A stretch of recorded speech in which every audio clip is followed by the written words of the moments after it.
अस्सलाम वालेकुम व्यूअर्स, कासिम राज पर हाज़िर है। नाज़रीन, मेरे पास एक अहम ख़बर थी, चूँकि मुख्तलिफ़ टीवी चैनल्स पे ये ख़बर आई है, लेकिन उसका जो अ, मवाद है, वो असल जो ख़बर है उसके रूह के बिल्कुल बरअक्स है। ख़बर ये है कि वफ़ाकी हुकूमत जो पाकिस्तान तहरीक-ए-इंसाफ की है, उसने ये फ़ैसला किया है कि मुख्तलिफ़ जो वफ़ाकी महकमे हैं, उसमें जबरी तौर पे मुलाज़मीन को, जो छोटे अफ़सर हैं, छोटे मुलाज़मीन हैं या बड़े अफ़सर हैं, उनको बरतरफ कर दिया जाए। और इसको जो उन्होंने नाम दिया है, वो एक समझ लें कि महकमा जाती कार्रवाई का नाम दिया है। लेकिन जब मैं इसलिए मैंने कोशिश की कि एक प्रेज़ेंटेशन के तौर पे आपको दिखा सकूँ कि वो कानून जो इन्होंने लाए हैं, इस सारी सूरत हाल को फ़ेस करने के लिए, वो है क्या? बुनियादी तौर पे ये मैं पहले आपको वो कानून दिखाता हूँ, फिर आप समझ जाएँगे कि जनाब खान साहब की हुकूमत के इरादे हैं क्या?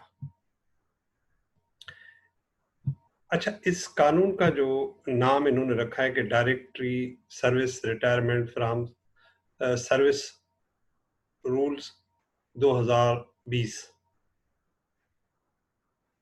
जैसा कि पाकिस्तान की हुकूमत में आपको पता है कि पाकिस्तान पीपल्स पार्टी की हुकूमत हो, मुस्लिम लीग नवाज़ की हो या किसी भी सियासी जमात की हुकूमत हो, वो ताबे होती है अहकामात के, जो अहकामात मिलते हैं IMF से और वर्ल्ड बैंक के तवज्जुह से। जो भी अहकामात मिलते हैं उसमें वो उस पे मनौन अमल करते हैं। यही सूरत-हाल खान साहब की हुकूमत की भी है। लेकिन जो ये कानून लेके आए हैं, वो कितना ख़तरनाक है, वो मैं आपको इस कानून को जब बहस में लाएँगे तो मैं बताऊँगा। ये है वो कानून, अभी हाल ही में कानून जो है वो गज़ेट के तौर पे नोटिफ़ाइड हो चुका है। इस पे अमल दरामद आप कह सकते हैं कि हो चुका है। ये इसमें ये कहा गया है कि वो मुलाज़मीन जो किसी भी महकमे में कानून के तो जो 73 का कानून है, ये उस पे लागू होगा। और इसमें जो लफ्ज़ इस्तेमाल किया है, जो इस सारी सूरत-हाल में हमें समझने में मदद देगा है, कंडक्ट अनबिकमिंग, नाकाबिले तस्ख़ीर अमल। इसकी अगर आप उर्दू में या अंग्रेज़ी में वज़ाहत करेंगे या उसकी मीनिंग देखेंगे, जो माना देखेंगे, तो ये बड़ा कॉम्प्रिहेंसिव है। जिसको आप जिस तरीके से खींचना चाहें, उसको आप उस तरीके से खींच के इस्तेमाल कर सकते हैं। और ये वो लफ्ज़ है जो इस्तेमाल होगा आगे चल के इसी कानून के तहत। इसमें रिटायरमेंट बोर्ड्स बनेंगे, जिसमें रिटायरमेंट कमिटीज़ भी हैं, वो भी बनेंगी, लेकिन तरीक़ेकार क्या होगा वो हम आगे चल के आपको बताएँगे। इसमें जो रिटायरमेंट बोर्ड होगा, जिसमें सिविल सर्वेंट्स अगर 20 ग्रेड के हैं, उनको अगर रिटायर करना है तो उसका तरीक़ेकार क्या होगा, उसका chairman federal public service commission जो है चेयरमैन होगा उसका बोर्ड का। बाकी secretary cabinet division, secretary establishment division, secretary finance, secretary law and justice और जो मुख्तलिफ अफ़सरान हैं वो इसमें शामिल रहेंगे। ये बोर्ड ग्रेड 20 के जो अफ़सरान हैं उनकी रिटायरमेंट का तयन करेगा कि उनको रिटायर कर सकते, नहीं कर सकते। कैसे अफ़सरान हैं वो मैं आगे चल के बताऊँगा। अब बारी आती है ग्रेड 19 के अफ़सरान की। उनके लिए एडिशनल सेक्रेटरी जो हैं वो इसमें होंगे। बाकी मुख्तलिफ महकमों के जो अफ़सरान हैं वो इसमें शामिल होंगे, वो जिनका ओहदा ग्रेड 20 के बराबर होगा। उसके बाद 16 ग्रेड है, उसमें भी इस किस्म की कुछ कमिटीज़ बनी हुई हैं। अब जो सबसे ख़तरनाक इसका सेक्शन है, वो है सेक्शन 5। सेक्शन 5 में कहा जाता है कि अ, अगर किसी अफ़सर की सालाना कारकर्दगी रिपोर्ट, जिसको परफ़ॉर्मेंस एवैल्यूएशन रिपोर्ट या उर्फ़ आम में जिसको हम ACR कहते हैं, एनुअल कॉन्फिडेंशियल रिपोर्ट जो कहते हैं, वो अगर मुनासिब नहीं होगी, तो वो भी इस ज़ुमरे में आ सकता है। और जो 2 मरतबा सिलेक्शन बोर्ड के तरफ से या जो भी कमिटीज़ हैं प्रमोशन की, उनकी जानिब से 2 मरतबा उसके प्रमोशन पर गौर नहीं किया गया है, तो हुकूमत उसको भी बरतरफ कर सकती है या जबरी तौर पे रिटायर कर सकती है। आप उसको कोई भी नाम ले लें, वो एक अलग इशू है। अच्छा, इसमें जो तरीक़ेकार वो यही है कि भई सिलेक्शन बोर्ड में जो सी ग्रेड जिसको मिला, सी ग्रेड होता है बेसिकली एसीआर के रैंकिंग में जो होती है ए, बी, सी, डी, अगर उसको ये भी मिला हुआ है और वो उस वजह से वो डिफ़र हुआ है, तो ये उस पर भी लागू हो सकता है।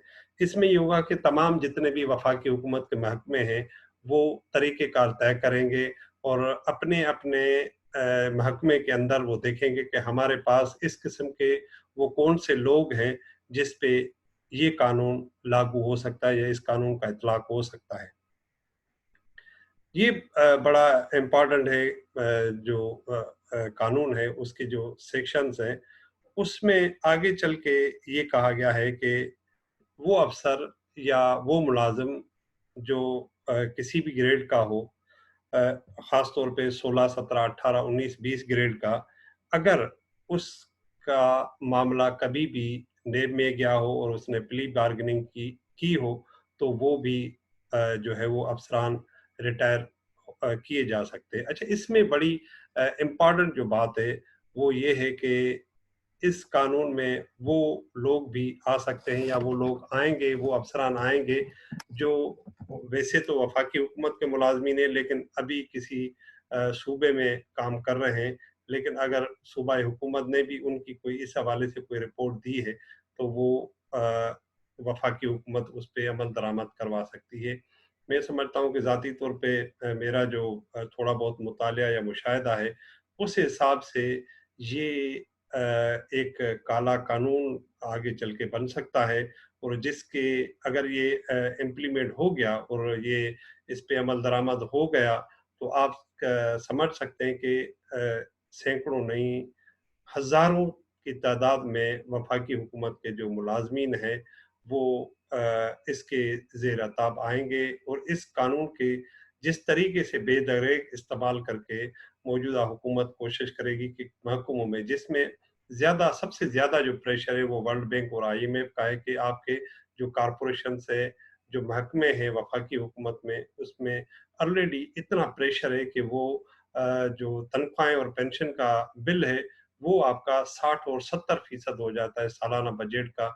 लिहाज़ा तमाम मालियाती इदारे बशमूल आईएमएफ और वर्ल्ड बैंक के वफाकी हुकूमत में, पिछली हुकूमत हो या ये हुकूमत हो, उस पे ये प्रेशर रहा है कि आप किसी न किसी तरीके से उस पे अमल दरामद करवाएँ और इनको या तो जबरी तौर पे निकालें या रिटायरमेंट करें, उम्र की हद वो आगे पीछे कर लें, कोई भी तरीका निकाल लें, लेकिन ये तरीक़ेकार अभी पाकिस्तान तहरीक-ए-इंसाफ की जो हुकूमत है, आईएमएफ और वर्ल्ड बैंक की ईमा पर वो बिलाखिर ये एक कानून ले आए हैं जिसकी लाठी उसी की भैंस के हिसाब से जो अफ़सर जिसको अच्छा लगता है, ख़राब लगता है, वो अपना हिसाब-किताब किसी से सीधा करना चाहेगा, वो इस कानून के तहत रिटायर हो सकता है और उसमें अपील की जा सकती है और भी मामलात हैं, लेकिन मैं समझता हूँ ज़ाती तौर पे मेरी जो आरा है, ये एक आगे चल के काला कानून कहलाएगा और काला कानून ही ऐसा होगा जिसके तहत